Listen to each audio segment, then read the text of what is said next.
Hey everyone, this is Louis7. Today we are going to be reviewing Update 32 in the Lord of the Rings Online, at least the patch notes. And I also do want to point out I'm trying a little bit different format, so let me know what you think of this version compared to what I normally do with just background gameplay and talking about what's coming.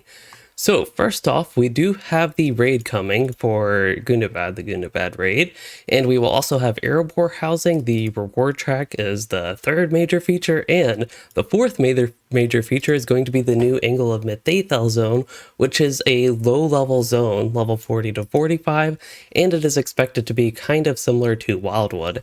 Now, the update name is Rangers in Ruins, as we can see here, so it does have a special name. So as far as the raid goes, it looks like it is going to be pretty standard, at least with previous raid rollouts, and it's actually not even going to open until it looks like 9 days, well, a little bit over a week after the patch, which, by the way, I forgot to mention, is Wednesday with maintenance 9 a.m. to 1 p.m. Eastern time, so release date February 16th, so the same day as this video. All right, so with the raid, that is what is going on with it. It says that, yeah, it recommends but not required to complete the Legacy of Dern, so it probably follows the storyline of that a little bit, and you do have to have the Fate of Gundabad expansion for that. Next up, for the Erebor Housing, this is a new premium housing neighborhood. I have done a video exploring it, and there's also other sites that maybe have more information than what we have here. Deco du Milieu would be probably a good place to check out. They usually have a lot of housing stuff. But yeah, there's some interesting things with Erebor. I am debating whether I want to get an Erebor house, but I'm currently thinking I do not want one personally, but let me know if you would be interested in me checking it out. And one thing I was thinking is player houses in Erebor, perhaps reviewing and just visiting different player-made houses and see how they have decorated it. Next up, we have the reward track, and there's actually a special article on the reward track, so we'll just visit that. So the legendary item reward track is finally coming after many delays. It will be here with update 32, and this is what it looks like, slightly different than the UI that we had in the betas, but we still know the general function of it, even if it does look slightly different than what there was in the beta. I do plan to do more of a full review of the reward track, but I will say, somewhat based on the recent video where I talked about endgame and the such, me taking a break from it, I'm not going to invest too much time into it, but I do plan to actually check it out and review it and just see what all you actually get out of it once it's in the final release. I will say I do have a video dedicated to the reward track, so if you're interested in more info on how it works and maybe some strategies and tips to get the most out of it for your resources, I do recommend checking that out, but they do have this article as well which overviews how it works. The next thing is going to be the Angle of Mitheithel, which I did do a journey through the zone, so if you're interested in previewing just what it looks like from a landscape perspective, you can check that out as well. I know I keep promoting my own content, but there you go. And yeah, Angle of Mitheithel, it's going to be around Eregion and Trollshaws, technically located within Trollshaws, kind of like how Wildwood is technically inside Breland, but it is going to be a place where both elves and men reside.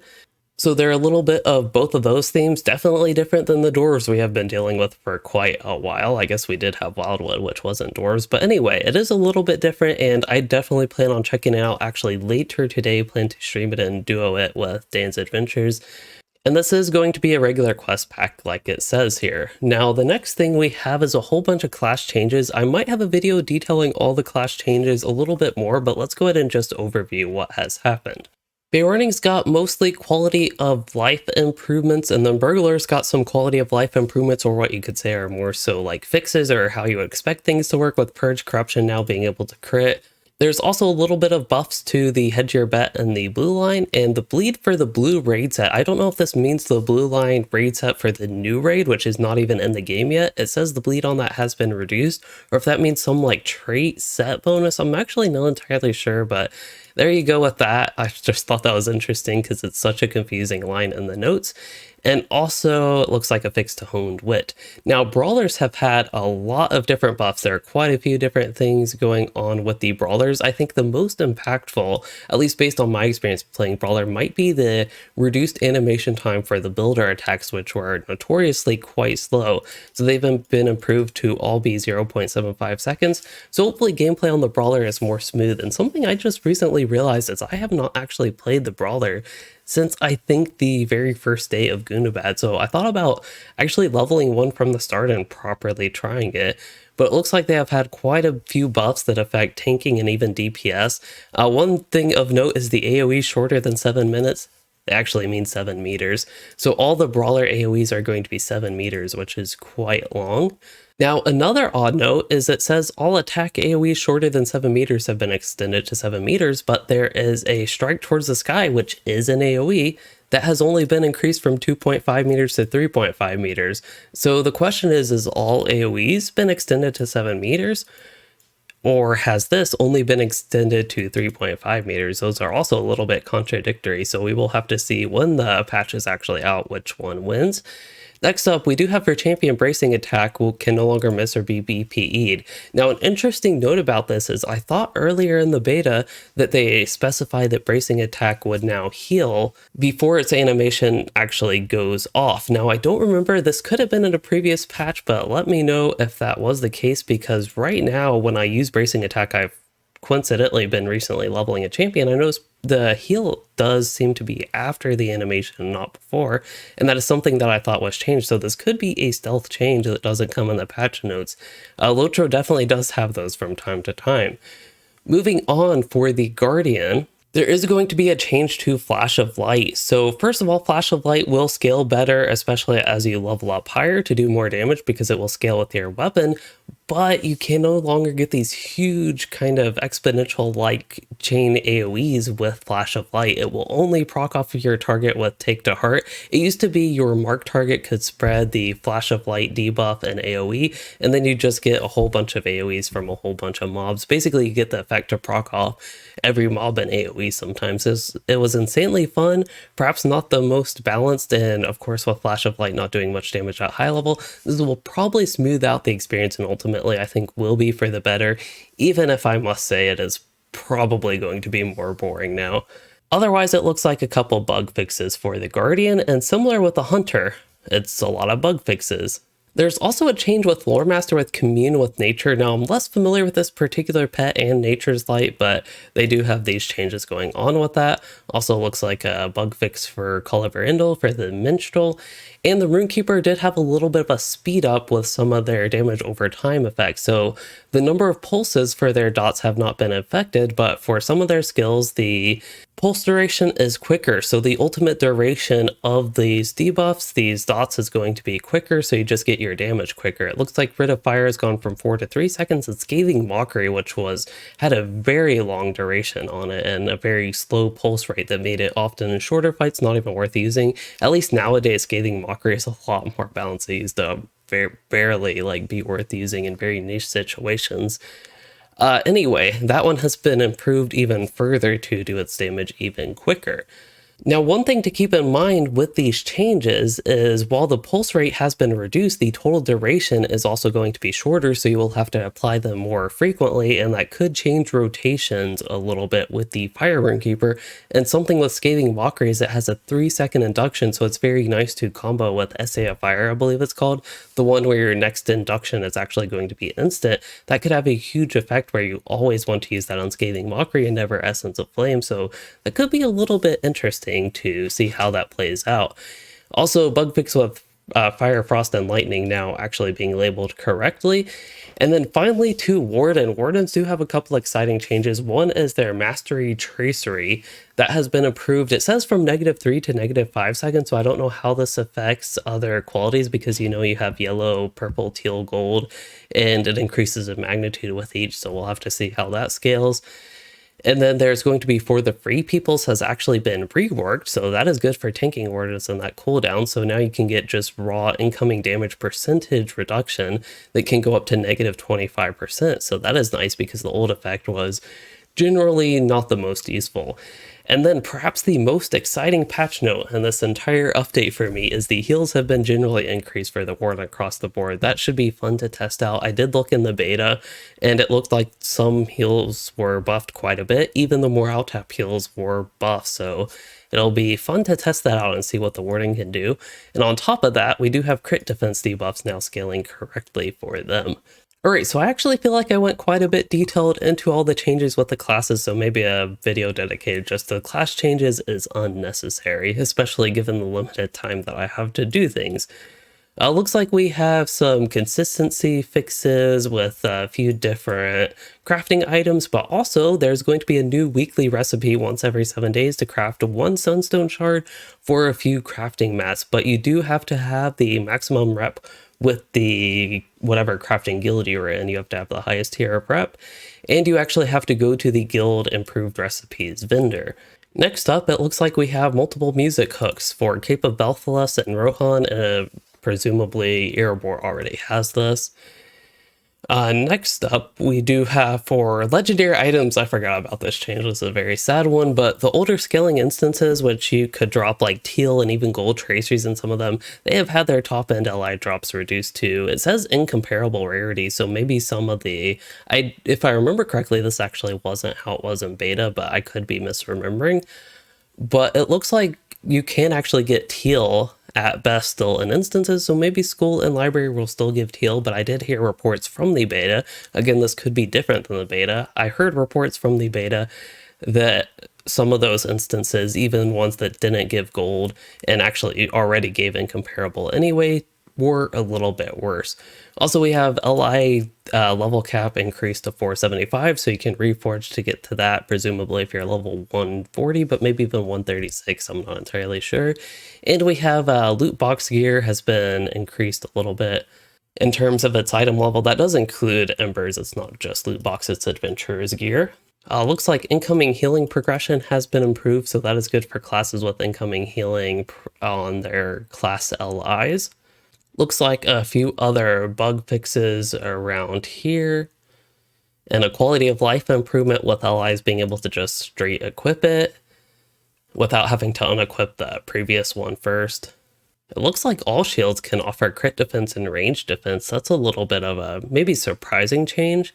I'd be interested to see how that affects like warden shields, if it will be noticeable at all. Looks like some bug fixes here with brawler gear. You can get vitality essences now from some of the Gundabad essence boxes, so that'll be interesting. Now, I have seen from the beta that the vitality level is not all that high. It is actually relatively low and even somewhat close to the level 130 essences in terms of the vitality it gives, but it looks like their whole experiment of not having vitality essences in Gundabad has not quite worked out. I think it's part of a bigger problem, perhaps is why it didn't work out with how stats and especially tank stats work in the game, and like all that really ends up mattering is your mitigation and max morale. At least those are the two most important. Looks like there are going to be some new brawler traceries. I think those were talked at least in a little bit of detail. I remember one specific one in the brawler section of the class changes and a couple fixes, and actually having brawler gear in some places, so cleaning some things up there. And then quality of life with task quest items now listing. That's actually nice. All task quest items will now list the region they belong to, excluding housing task boards. But still, that's I actually think that is going to be a pretty nice change. We'll have to see how that looks in game. There are a couple changes to monsters. So there's this random one for monsters above level 60 now have a base, small base crit defense rating. I don't know how that will affect balance or solo gameplay leveling or even group gameplay at level 60 and above. There's also, this was kind of a funny issue because you could kill wargs in Rohan and get progress for a North Down Slayer deed of wargs. So yeah, it looks like they have fixed that. Also, now is a good point to mention, I know we're kind of going through this in order at this point, but now is a great point to mention for free-to-play players, there are a couple new benefits that you are going to get that you used to have to buy in some form. First is going to be class, race, and virtue trait slots. That does include set bonuses if you are for your class traits. Those will be unlocked for free and you don't have to buy them. Also, for free-to-play players, there is no longer going to be a gold cap. It has just been removed, and all accounts can have the gold cap, which is 9,999 gold. And on top of that, now all free-to-play players and everybody just gets the premium wallet upgrade, at least what you would get with that, for free. So all these barter currencies will just go in your wallet, and you don't have to deal with them in your inventory. So those are three very nice changes for free-to-play players, and good, I think, quality of life changes for them that probably should have with all the other ways LOTRO is monetized with one content and even just because it's been on my mind, loot boxes. But with all that sort of stuff, it is nice to not have this type of stuff as heavily monetized, just annoying restrictions. Anyway, next up, we actually have to go back down. See, I get way off track when I do stuff like that. Yes, so here we are, Quest and Adventures area. They have updated the featured instance rotation, and we will have new loot from featured instances that will scale to your level. It's very, very nice to see a featured instance update. Hopefully it will actually work out well in game and give some decent stuff, and even would give you a reason to run it below the level cap. It would be very nice if, for example, say a level 20 character has Erebor's Peak unlocked. It would be so nice if at level 20 could actually run the featured instance. I have not tested this at all in the beta. I think this feature was in the last beta round, so I have no idea if it works like that. But just because it says armor will skill to your character level, that would be very nice if it were the case. And if it's not the case, maybe in the future. Now, hopefully this does create a trend of continuing with the featured instance system and perhaps giving it a little bit more of a boost in future patches as well, because I think there's a lot of potential there. Still nice to see it updated, and I'll be interested to explore that. So maybe I'll even have content surrounding that. So stay tuned. Next up, there are going to be, it actually says the Stable Masters in all these elf areas will now use elk travel mode. That is quite interesting. Also for Troll Shaws, there are some new Stable Masters. I made a whole video on this if you're interested in checking it out. But yes, there are some new ones, and you will have to rediscover some routes, it looks like. Okay, so there's actually going to be a vector. We were talking about this in a recent stream, but Thorinhad is going to be the location of the vector from Trollshaws to the Angle of Mitheithel. Again, Mitheithel is supposed to start at level 40, so ideally you should be able to get that at level 35, assuming the patch notes are correct that it actually starts at level 40. It looks like the Adventurer's Quartermaster and loot boxes will give you some essence boxes, or at least be able to offer them. Some other bug fixes, it looks like, with different things. What's really weird is there was a level requirement from Rivendell to Gath Forthnir for level 125. I honestly have no idea why that was the case, but now it's down to 20, which is a lot more reasonable. Looks like a bunch of bug fixes here. Oh, actually, Carbronak, this is really random. Carbronak, it looks like, will have its storyline finished with 20 additional quests for level 135 to 136. If I weren't so uninterested in Gundabad, that would be very exciting. Still, it's a tiny bit exciting, I do have to admit. Barter prices for Geode Hunter have been adjusted as well in Gundabad. Hopefully they have been reduced. That would be a great thing. Hopefully even greatly reduced. I think the prices were a little bit ridiculously high in that. So yeah, there were some little other bug fixes. This is going to be some translation fixes. Looks like, yeah, for legendary items, traceries will now actually be referred to as traceries instead of essences, because they were basically based off of, and I think coded just like essences in the game. Where I covered the miscellaneous. What are the known issues? I actually have no idea what these are. It looks like the reward track uses the wrong icon and does not yet have a hotkey for access. They tell you how to access it, which that is true. So hopefully we can have a hotkey, or even in-game program a hotkey. I kind of forget how you might be able to do that, but we will see on that. Looks like some Stable Masters that probably should appear on the Angle of Mitheithel map do not. And because we're going down up, we have Stable Masters not displaying in. Also, this looks like there is an issue with this. It says in order to prevent the mobile hooks in lower courtyard of the houses have their vertical movement restricted.